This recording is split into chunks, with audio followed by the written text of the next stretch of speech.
a lot of leaders are dealing with burnout. I don't know how many times you get asked this, but whenever a leader asks me the question, when do you know you're burnt out? I'm like, you probably are. You're asking the question, right? But what did that season look like for you? And what were some of the strategies that you used, steps you took to get healthy again?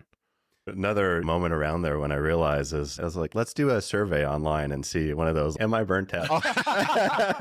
Oh no. And then I went, and then sure enough, I ended the survey. It was like, yep. Oh shit. Yep. Screens Yep. are red. Alarms. Yeah. Your phone rings. There's a Cop doctor. showed up at the front door. Yeah. So that was another sign. But then I was like, it's just this online survey. How accurate can it be? Wow. Right. So then I guess recovering from that, I realized, okay, I got to take a step back here, really reevaluate things. So I went to Foster at the time and say, look, I need to take a break here. I'm going to need to take a few weeks off and really step back and disconnect. I know there's never a perfect time, right? There's never a perfect time. But I said, I'll probably need at least a few weeks, maybe a month to really disconnect and pull back. And that's luckily I had the support there, and other people stepped up while I was out.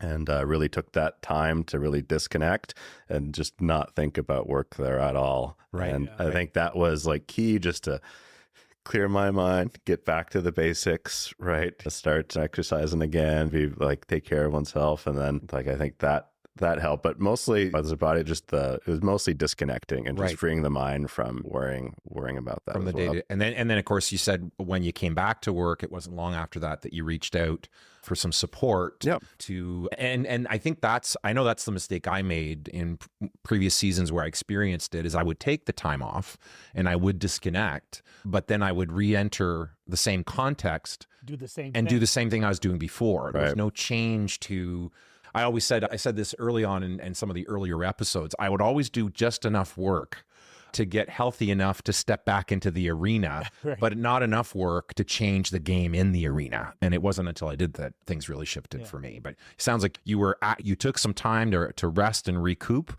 but you fundamentally then re-entered the arena and said, okay, some shit's got to change here. For sure. Yeah. It wasn't sustainable on the path I was on. So then I looked to elevate others around me, change the way I work there as well, and then look for help externally. Yeah. And try to reinvent myself a little there.